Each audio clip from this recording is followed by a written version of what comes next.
बिस्मिल्लाहिर्रहमानिर्रहीम।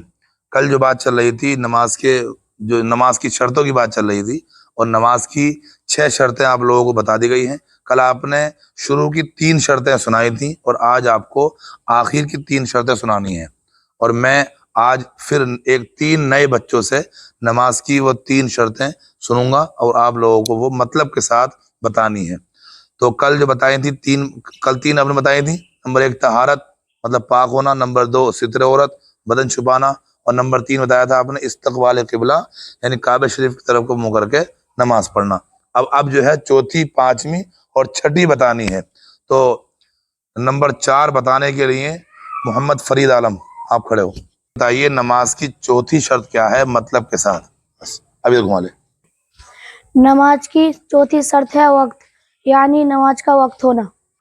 माशाल्लाह, ये चौथी शर्त थी जो फरीद आलम भाई ने बताई है मतलब के साथ। अब पांचवी शर्त जो बतानी है वो है शाहनवाज, आपको बतानी है पांचवी शर्त क्या है मतलब के साथ। चलो। नंबर 5 नियत, यानी नमाज का दिल में इरादा होना। ये शाहनवाज भाई ने बताई। नंबर 5 नियत, यानी नमाज का दिल में इरादा होना। नंबर 4 भी आपने सुन ली, वक्त यानी नमाज का वक्त होना। और नंबर 5 सुनी, नियत यानी नमाज का दिल में इरादा होना। अब नंबर 6 जो बताएंगे वो है हाफिज मोहम्मद उबैद आलम। वो बताएं कि नमाज की छठी शर्त क्या है मुकम्मल, मतलब ये है कि उसके मतलब के साथ। नंबर 6 तकबीर तहरीमा, यानी अल्लाह अकबर कहते हुए नियत बांधना। ये हाफिज मोहम्मद उबैद आलम साहब ने छठी शर्त बताई नमाज की। और आपने 6 की 6 शर्तें आपने सुन ली हैं। पहली तहारत यानी पाक होना, दूसरी सितर औरत यानी बदन छुपाना, तीसरी इस्तकबाल किबला यानी काबे शरीफ की तरफ को मुंह करके नमाज पढ़ना, चौथी वक्त नमाज का वक्त होना, और पांचवी नियत यानी नमाज का दिल में इरादा होना, और छठी तकबीर तहरीमा यानी अल्लाह अकबर कहते हुए नियत बांधना। अब मैं आपको एक बात और बता दूं कि नमाज की जो पहली शर्त है जिसको तहारत कहते हैं, मतलब यानी पाक होना, कपड़े पाक होना, बदन पाक होना, और जिस जगह नमाज पढ़ी जाए वो जगह पाक होना। तो अब हम ये बात और सीख लें कि बदन पाक किस तरह से होता है। जब हम नमाज पढ़ने के लिए जाते हैं, अगर हम पाक हों तो हमें क्या करना पड़ता है। अगर हम पाक हैं और नमाज पढ़ने का इरादा करते हैं तो हमें पहले वुजू करना पड़ेगा।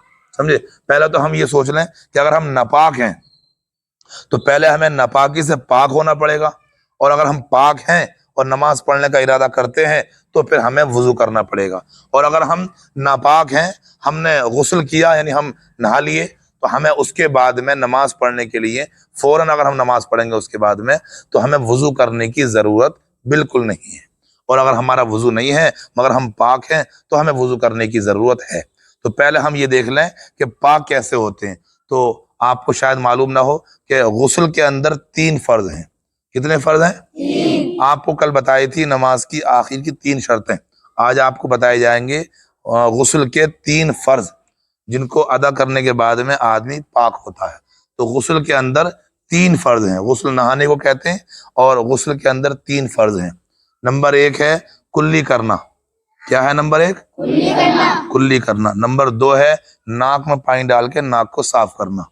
समझे। और नंबर 3 है सारे बदन पर पानी बहाना। ये गुस्ल के 3 फर्ज हैं, और कल को आपको यही 3 फर्ज सुनाने हैं। क्योंकि जो नमाज की पहली शर्त है, तो पहले वो पूरी शर्त हो तो जाए, जो उसके अंदर बातें मौजूद हैं, यानी पाक होना। तो किस तरह से हम पाक होते हैं, तो पहले हम उसका तरीका और जान लें।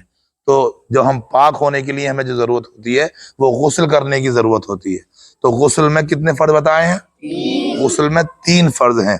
इनको आपको याद करना है, और इंशाअल्लाह कल को जो है ये 3 फर्ज आपको सुनाने हैं। उसके बाद में इंशाअल्लाह अगली बात हम जो है जिक्र करेंगे। तो मेरे प्यारे मोहतरम, बताने समझाने का मकसद ये है कि हम अपनी नमाजों को अगर दुरुस्त करना चाहते हैं तो नमाज को शुरू करने से पहले उसकी शर्तों को दुरुस्त करेंगे। जैसे 6 शर्तें आपको बताई हैं, तो पहले उन शर्तों को दुरुस्त करेंगे।